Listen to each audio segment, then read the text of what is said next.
right? So they'll just do all sorts Well, of they need mental a good gymnastics to reason for justify killing people killing babies. indiscriminately. These are sick and Right. morally depraved individuals. Excuse me, I have hiccups. It's very difficult to reason with them because they are under satanic deception. I mean, we have people like Nancy Pelosi, Grandma Vodka, who proclaims that she's a good Catholic, yet she wants as many abortions to happen as possible. I mean, these are sick and depraved people. And big reason why a lot of these people exist is because the mass media that promotes all these shows and network television and movies where immorality and promiscuity is supported. It's actually a good thing. Yeah. Hey, Truthy, are you there? Yep. How'd you like Archon Void, who was shooting his mouth off as he was the next up-and-coming leader of the atheists, about ready to lead the victory parade about the 100% proof for atheism, how he completely collapsed and folded like a cheap lawn chair upon question? What are you talking about? His mind was elsewhere. I mean, he said it was pure comedy gold listening to this guy shoot his mouth off about how atheism was going to be victorious in the near future, and that atheism is 100% provable. I mean, he could not have made. I mean, these are the kind of statements that he made would make people like Graham Oppie, Christopher Hitchens, Richard Dawkins cringe. And yet, when I got up on the stage and I just started asking him questions, he turned into just verbal mishmash. Well, he did say he would get back to you, so I would hold out. That's going to be fun. And after all, he's the CEO. He is the founder and the CEO of the Atheist Enlightenment YouTube channel, which just started on June 12th, 2022. Godspeed to that channel. He's the CEO. He's also the president of the company. No, I wonder if you could talk with Aiden about his agnosticism. Well, agnosticism is the claim to suspend judgment as to the proposition God does or does not exist, right? Right. Okay. Well, that is untenable upon careful examination. It is tenable if we don't do a careful examination or a particular look at it from a perspective. So when we look at agnosticism, if we conceptualize God as though he were like any other object out there, okay, or like aliens or something, well, then you could suspend judgment about God.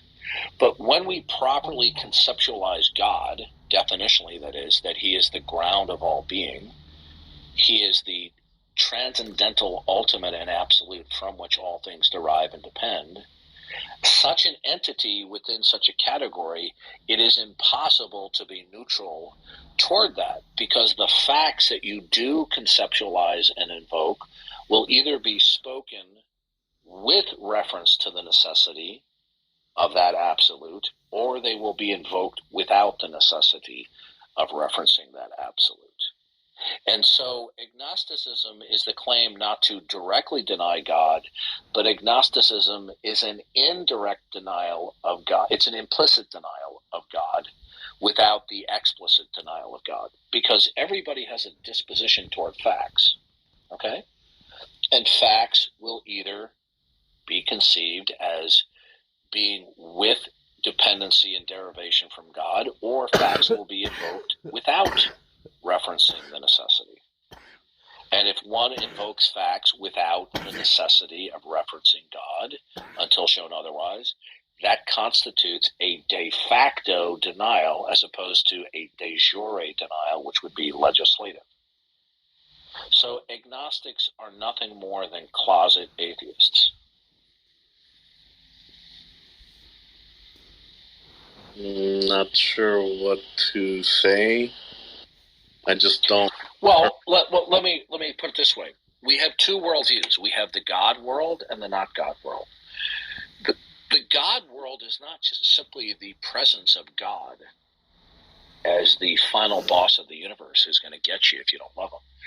The God world constitutes that God is that which is absolute and ultimate, from which all things derive and depend. The not God world, there is a plurality of states or entities, that all of which do not universally derive and depend upon God. So in the God world, all things that are not God universally derive and depend upon God, and in the not God, all things universally do not derive and depend upon God. So do you understand the two worldviews? I can a little bit. Can you elaborate a little? Okay, so in the Christian worldview, we have what Van Til calls the creator-creature distinction, where we have eternal God who is absolute within himself, and nothing else is. He is without beginning, he's self-contained, non-derivative, non-dependent, and everything else that he brings into existence by his own power then derives and depends upon him. So everything that is not God is now within the category or classification of creaturely, as opposed to being creator. So we have the creator-creature distinction. So in the God world, all things that are not God are creaturely in terms of classification. In the not God world, nothing is creaturely. They individual states of affairs, whatever they may be, or particulars, simply exist for whatever reason, but without the necessity of deriving from God as the ultimate. Once you understand that true dichotomy, you then realize that the person who's claiming to be agnostic, they're claiming to suspend judgment, they're not suspending judgment, although they're claiming to suspend judgment. Could it be possible to have a not God world?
You're Just a powerful moment, enough Tim. to. Before we move on that, let's just look at this parable.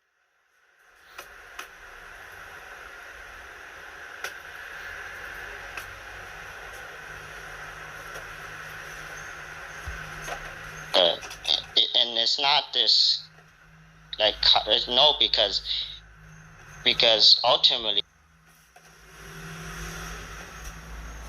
believe in God. You're just at war with it. It seems.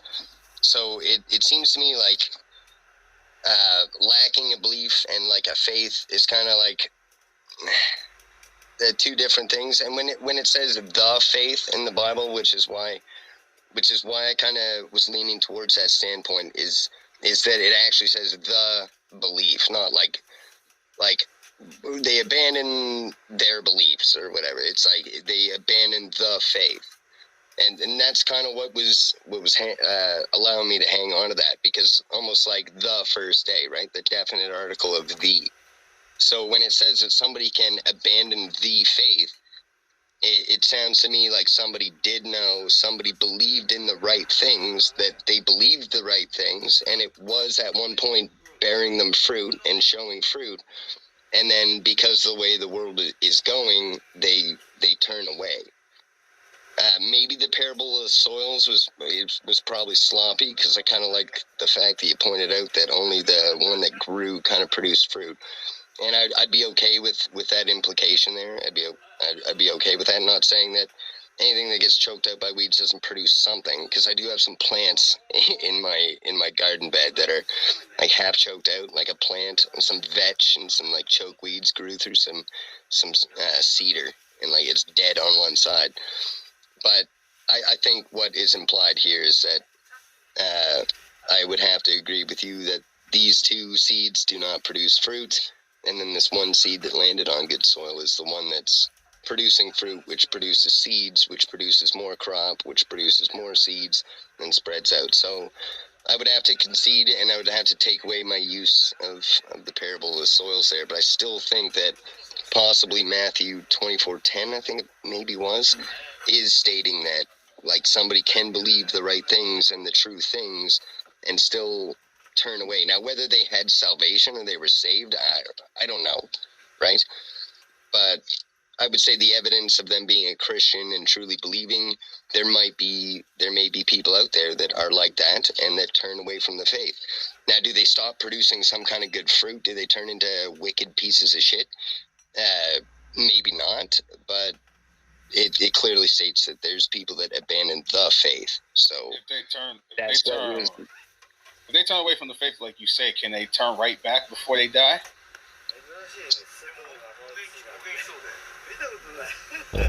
Maybe, but then would they actually have really truly abandoned? Like, you know what I mean? That would sound like a sheep that wandered or something.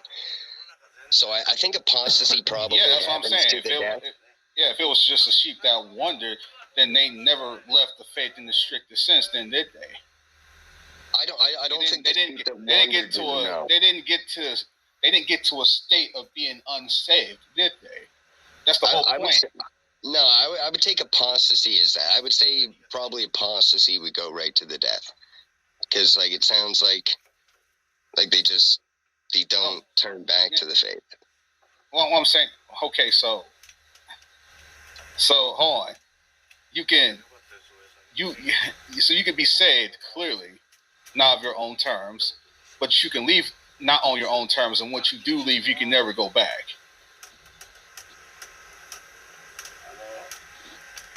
I didn't say that. I think saying that if you do go back, it was as if you never left. Yeah, I wouldn't call that person an apostate. I would probably classify that person as one of those one that left the 99. And then I wouldn't give them credit, right? Like I wouldn't give credit for getting found. I'm just saying, if there's anybody that can actually, like, literally leave, would such a person be able to go back at all?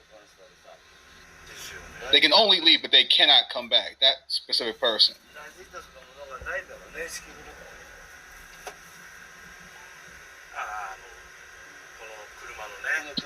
You stumped me. That's what I'm wondering. Because then that's more unanswered questions. Then we have to wonder, can somebody come back and in and out? And if they're like just sort of coming back, then they really never left in the first place. But if such a person could actually leave, then our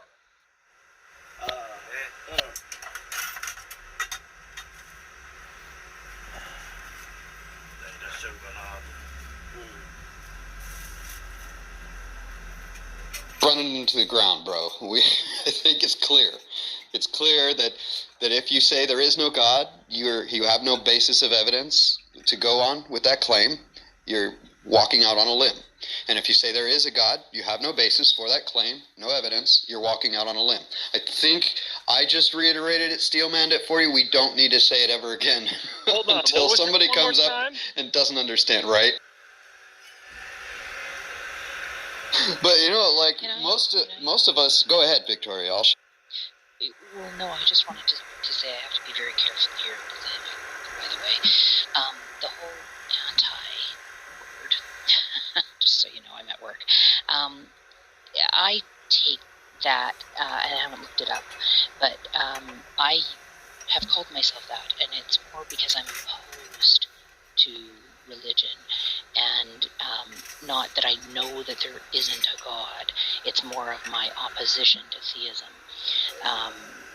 And I think that there are people who agree or identify as that for that reason. So I perhaps like all the other words.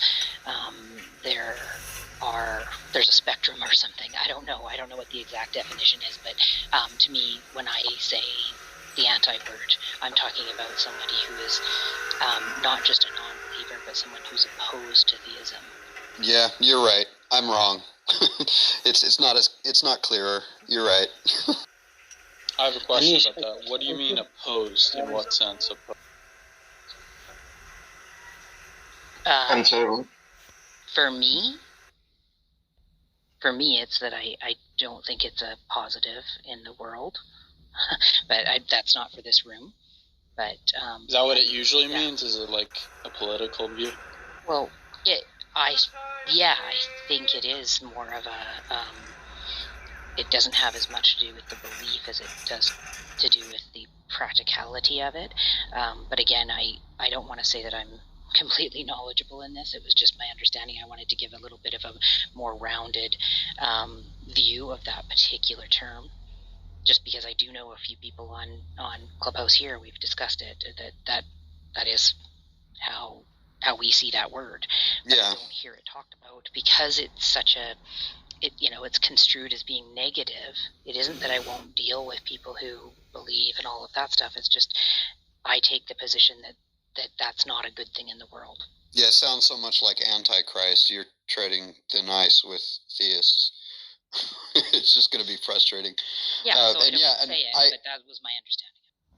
And I would agree. Like I could call myself an anti-theist in the sense that you just defined it. Except for I would say it's a moral stance.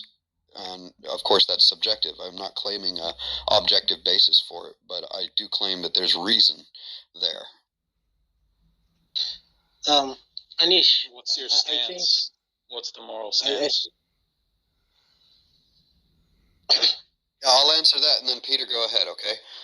So my moral stance is, if there is a God, and I make the wrong decision about what God is, and I go about my life pretending about God, and that God cares that I'm doing that, it is probably going to see it as blasphemy of some sort. It's probably not going to go to my benefit, right? On top of that, well, I'm wrong, and I don't want to be wrong. I want to believe true things. So if there is no God, and I choose that there is a God, then you could say that I'm objectively wrong, and subjectively immoral.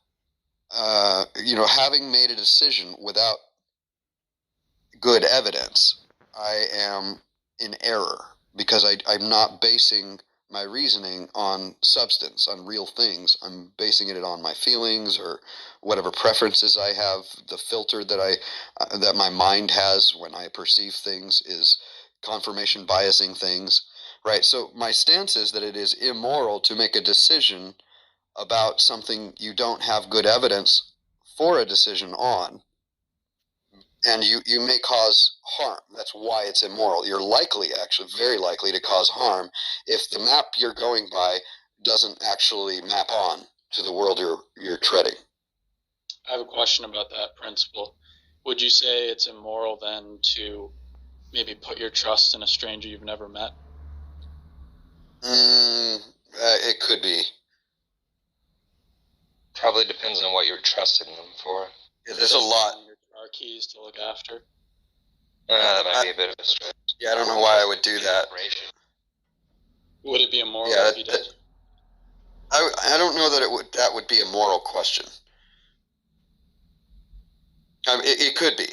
You could easily say, well, you know, if property rights are a moral value, if maintaining that order is a moral thing, it could be. You could say that. Then yeah, this is a moral question. But you know, as far as it's things like God or the law of attraction or things that really do have a day-to-day influence on your relationship with other people, how you affect other people and how they affect you. If you're going out on a limb, you're taking a risk at hurting yourself or others.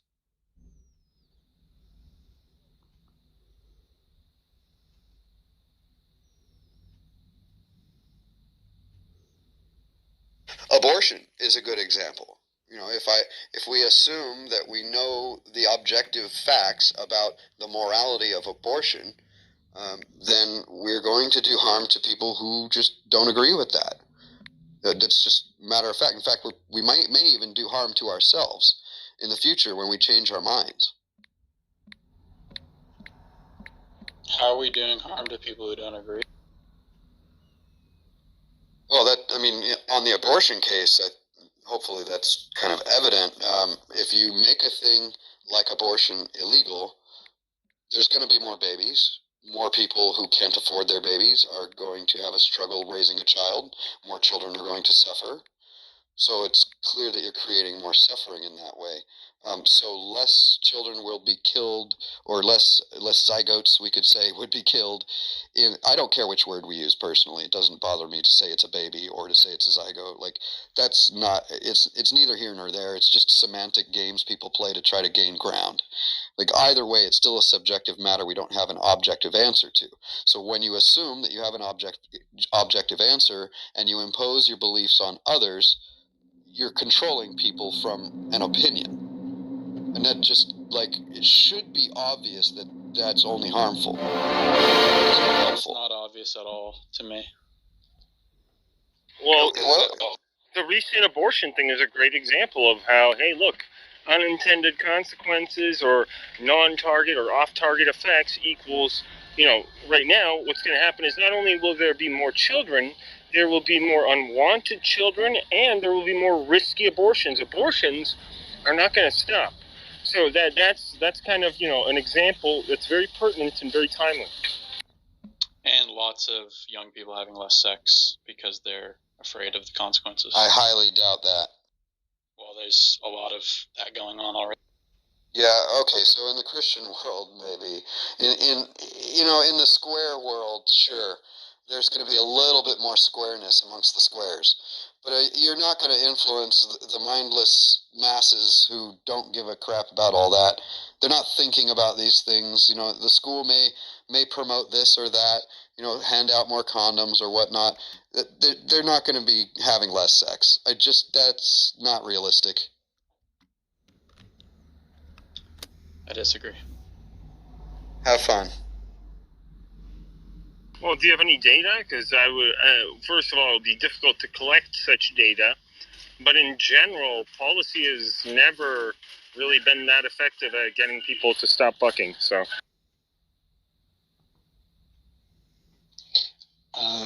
Okay.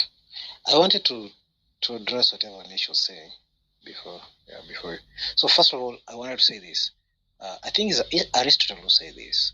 It takes a mind. It's a mark of an educated mind that can entertain ideas without accepting it. basically this power of imagination, it only can happen in educated minds. So sometimes it's very difficult. And I don't mean educated mind in that sense of education. I mean, you have to be able to enlighten yourself for you to imagine something without, entertain something or imagine things without accepting them. And the second part about Anish, no one can put a claim in a negative statement. Like you can't claim there's no God. That's a negated statement. It's a negated assertion. All assertions are claims. No, you can. People do it all the time. You can prove But a when negative. I don't know why people say you can't. You can show if it's a I contradiction. don't mean if you can prove a negative. I mean you can't claim a negative. Like I can't claim there's no Chris. Well, that I is can a claim claim. why not? I Very can claim there's no statement. elephant in my room right You now. can't claim a negative is a claim to a negative right there. Let me explain. If you claim there's no, the idea of Chris has to exist for you to claim that. You said you The idea can't of what claim a is the negative. principle? That is a negative claim. You're refuting yourself. The idea, but not the instantiation, though. So it's Okay, let me put it this way. When you're investigating something, you create two hypotheses. The first hypothesis is a positive hypothesis. The second hypothesis is a negative hypothesis, and you investigate the negative hypothesis or the null hypothesis. Can you mean, the null hypothesis is to assume there is no difference. So that would be to assume there is no God and prove that by showing an instance. But Peter, like, really I want to ask you, like, on what basis you decide this is negative or this is positive? Like, is it on your moral teaching, which... No. On what basis you decide? When you negate a statement, like when you say there is no Anish, that's a negative statement. A positive statement will be there is Anish. But there is Anish because I know Anish exists. There are no buried Exactly. bachelors. There's a negative. To demonstrate that science doesn't prove things; it only ever, at best, disproves things. So, if you're talking about a scientific inquiry, we would not be looking for evidence for something; we would be looking for evidence of a contradiction. They do both. No, good scientists know what a null hypothesis is, and everyone else abuses the definition of the word "prove." I think when you're looking to falsify your hypothesis. Peter, let me answer this. Like, no, if tomorrow morning you say there is no sun, it doesn't mean, that is not a negative statement, but that is a stupid statement. But if you say there is no God, if you say there is no sun, tomorrow morning you're saying there is no sun. It is not a negative statement, it's a stupid statement because you can say there is sun. But when you say there is no God, that is also not a negative statement. It's like a positive statement for you because you don't know what is there. Let me explain. So instead of saying there is God,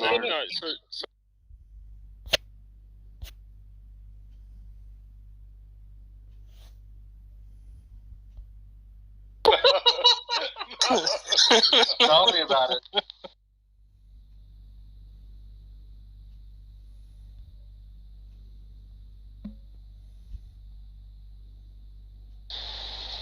So I was getting a little upset when they were saying what they were saying. Oh. You can imagine a square circle.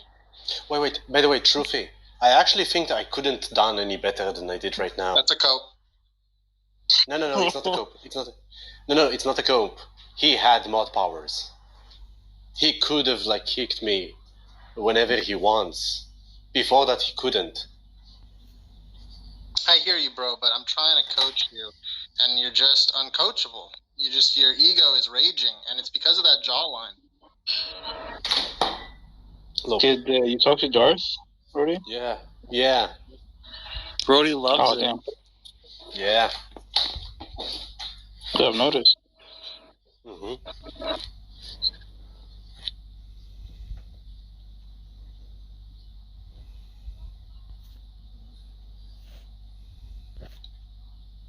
I would talk with Darth on a one-on-one, or as private, but I won't do it in a room.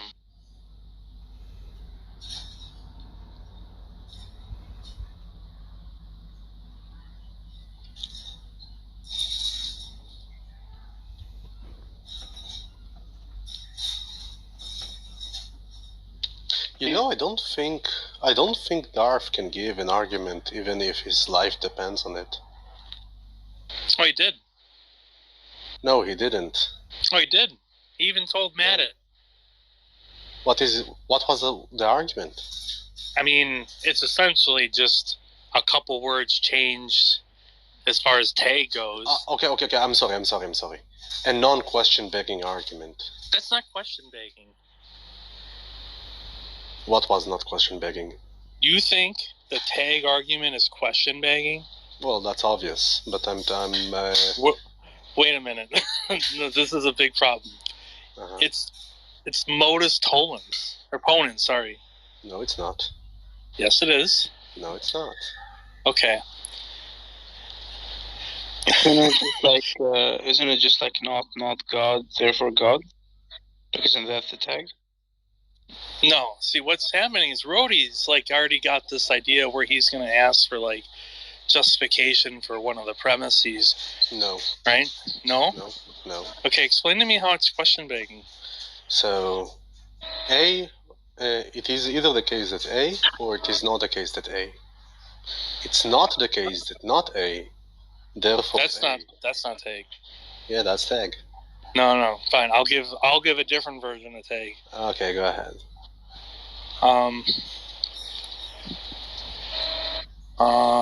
God, if God, then intelligibility.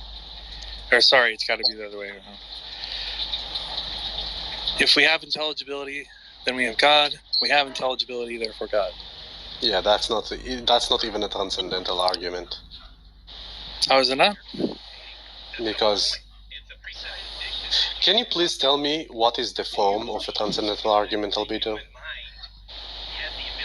Well, you want the modally? I can't do it in modal. I don't know the symbols. Okay. It's some diamond and a squiggly line. I don't care about that. No.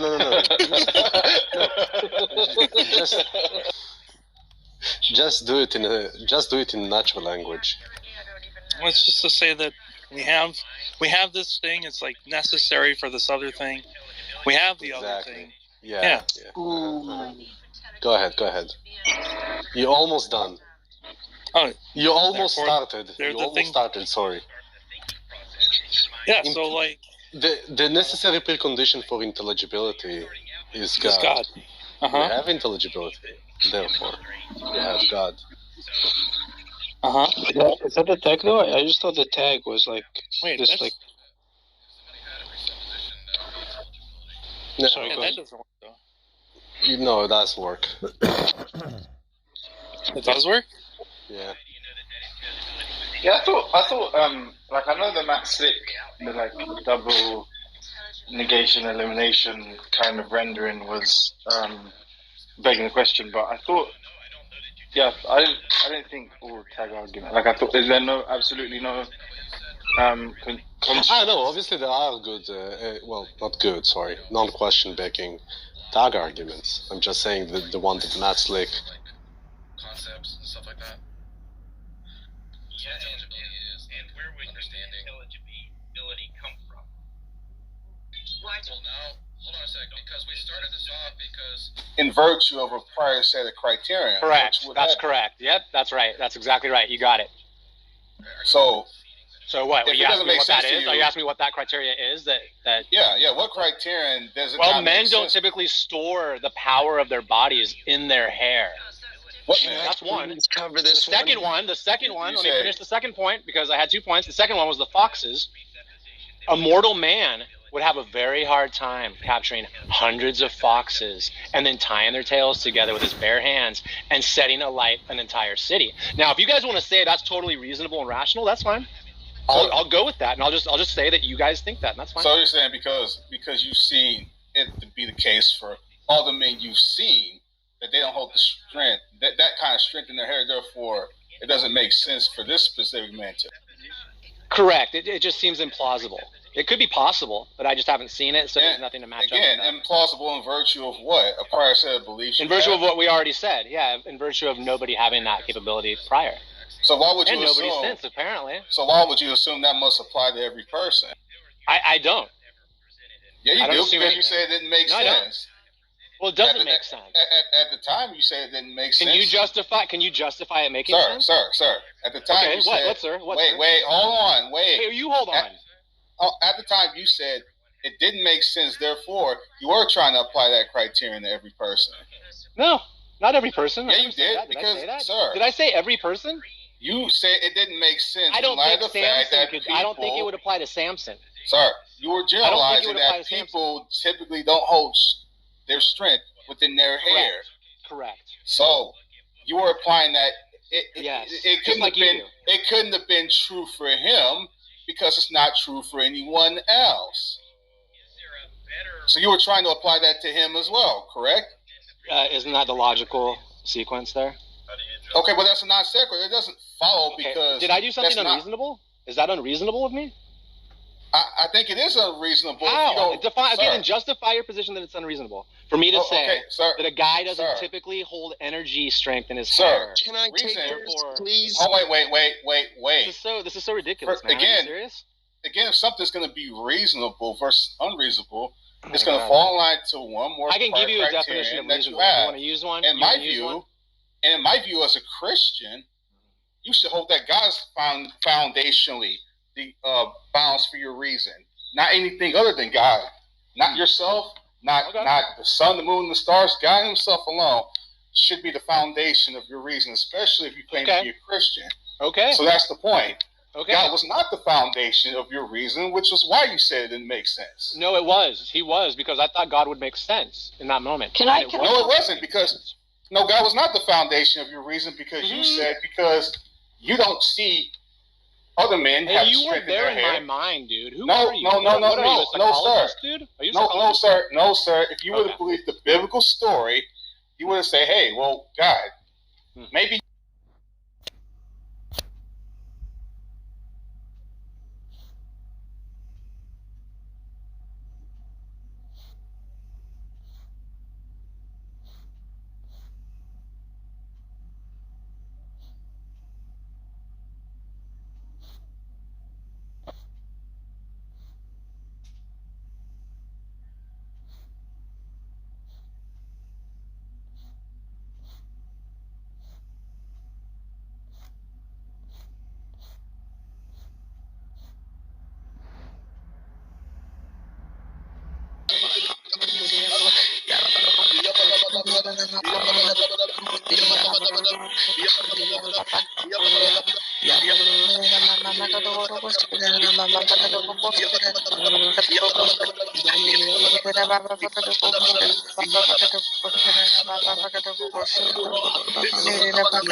Yes, God. Yes, God. Yes, God. Yes, God. Yes, God. We need your favor, Lord God. We need your favor, Lord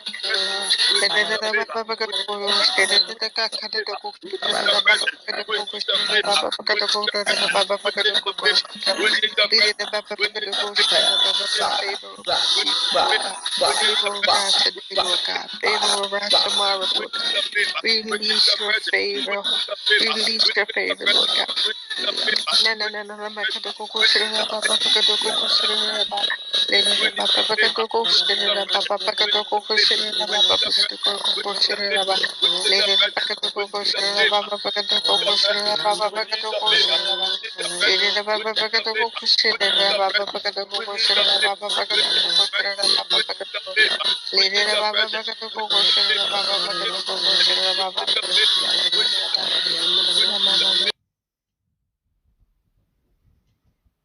Against the view. I don't see what the problem is that could preclude that possibility. If you're just running like some sort of like other objection against like motivations being internal that aren't like conceptual, then I'd be glad to hear it. But no, I don't think it's like it's analytically false to say that you have agents in this island, and they're motivated to do things, but the motivations that they have are somehow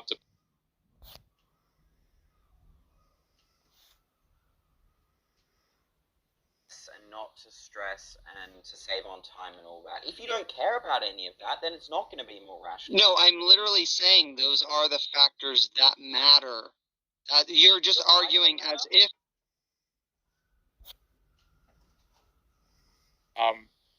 is somehow under the guise of their concepts. Like, I also don't find any problems with that, unless if you're going to want to say that most of the agents' beliefs.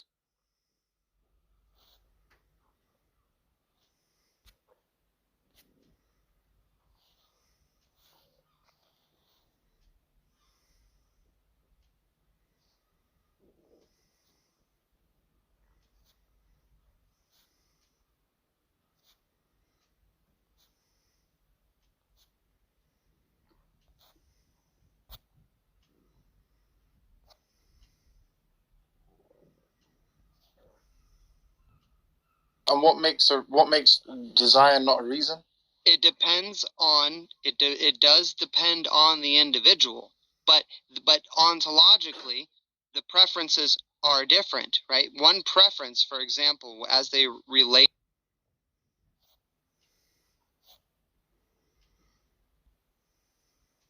Why would you otherwise be comfortable with such a claim like that? I told you they had in that 13th month. I mean, it's actually in the 18th century. It was a doctrine of the gospel.